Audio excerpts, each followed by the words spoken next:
Chair Parker, members of the Board of Regents, President Martin, administrators and faculty, family and friends, and most importantly, honored graduates, thank you for this privilege to address the class of 2014.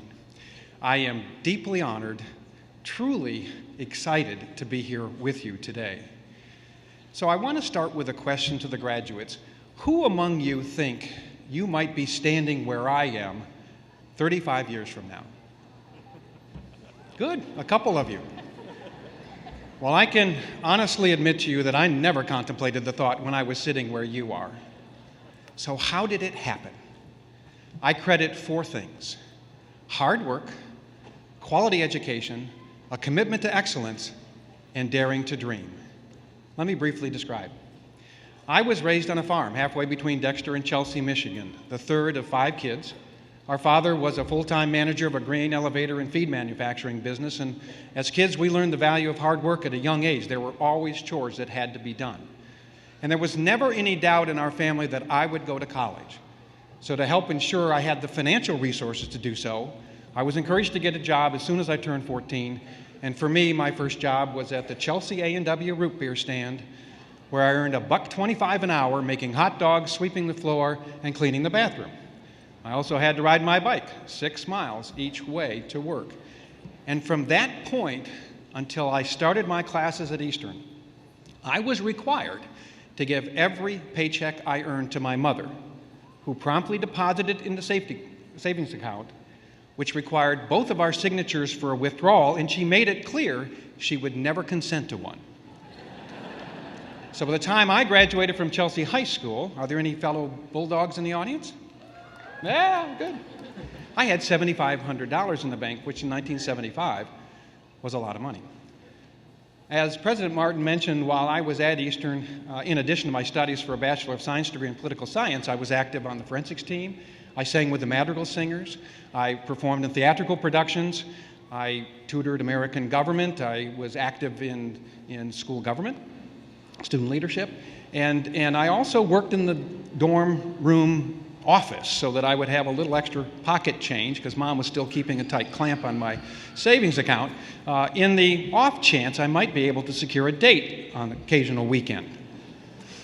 After I graduated from Eastern, I worked in various jobs for the next 10 years, both in the public and the private sector, before settling in with my current employer, American Electric Power, where for the past 26 years I've served in a variety of leadership positions. So what have I learned in my professional journey that might be of interest and value to you? Or to put it another way, what do I wish my commencement speaker would have told me 35 years ago? First and foremost, hard work is a key differentiator for success. I've met lots of famous and successful people both in the public and private sector, and I can tell you that without exception, they will tell you that a strong work ethic was key to their success. Second, polished communication skills matter. We live in a world of finite resources and competing demands, and as such, life is really just a series of negotiations.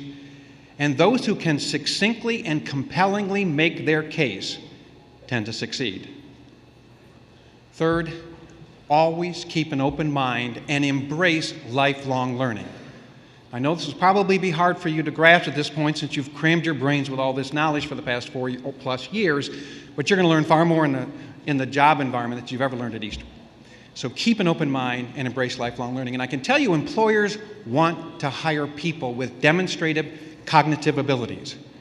We live in a fast-changing world, and we need employees who are agile and can think critically and quickly to adapt to new realities. Always respect what others can deliver.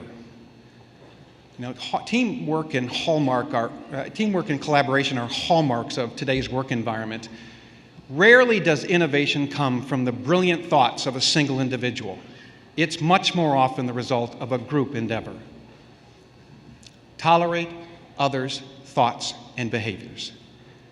When I was first made an officer of the company in 1999, I had never directly supervised any employees. So I asked my boss, who was the CEO at the time, what advice he had for me to be a good supervisor. And he said, Dale, the secret to being an effective leader is really pretty simple. Just practice the golden rule, treat others as you would have others treat you.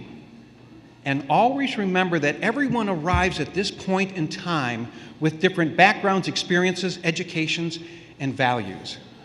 Learn to respect that diversity and treat it as a strength and an asset. Learn to focus, or as we call it at AEP now, be here now. Very simple, but you have to remind yourself of it all the time. You are going to face multiple demands on your time, and if you can learn to focus, you will make far quicker and better decisions. And you'll also want to learn how to manage and balance work-life pressures if you want to have a personally satisfying and fulfilling life. Closely connected to focus, by the way, is to be a good listener. Know thyself. Understand your strengths and weaknesses, and find and follow your passions. Cultivate a network of mentors to help guide your professional journey, and never hesitate to ask for advice. It's a proven way to advance your own skills. This one will be hard, but it's true. You will make mistakes. Everyone does. Learn from them and move forward. And then always remember Reinhold Niebuhr's Serenity Prayer. Grant me the serenity to accept the things I cannot change, the courage to change the things that I can, and the wisdom to know the difference. I actually had that prayer taped on the wall of my dorm room all my years when I was at Eastern. And here's an immutable truth I've learned, is that if you can learn not to worry about things over which you have no control, you will go a long ways towards managing your stress level in life. So I'm going to conclude with 4 pieces of advice. First, whatever you decide to do to make a living, make sure you're happy doing it. I tell my team this all the time. You are going to spend more time earning a living than doing anything else in your life for the next 40 plus years, so if you're not happy, make a change. And by the way, you should have plenty of options as positions increasingly open up with the retirement of the baby boom generation. How many of you are aware today that every day in America, 10,000 people reach the age of 65? Second, follow the advice I have given my team at the beginning of every year for the past 15 years. First, that in the conduct of your work, remain vibrant and energetic, open to change, daring to risk, and willing to act. And second, always remember that the quest for excellence and a commitment to continuous improvement begins with accepting that we are never as good as we can be. Third, never forget who you are, where you've been, and who has helped you along your journey. And I implore you to allocate some of your personal time and treasury helping others less fortunate. And finally, and most importantly, find your soulmate or partner to walk life's journey with you. This was, by far and away, the smartest decision I ever made. Congratulations, graduates.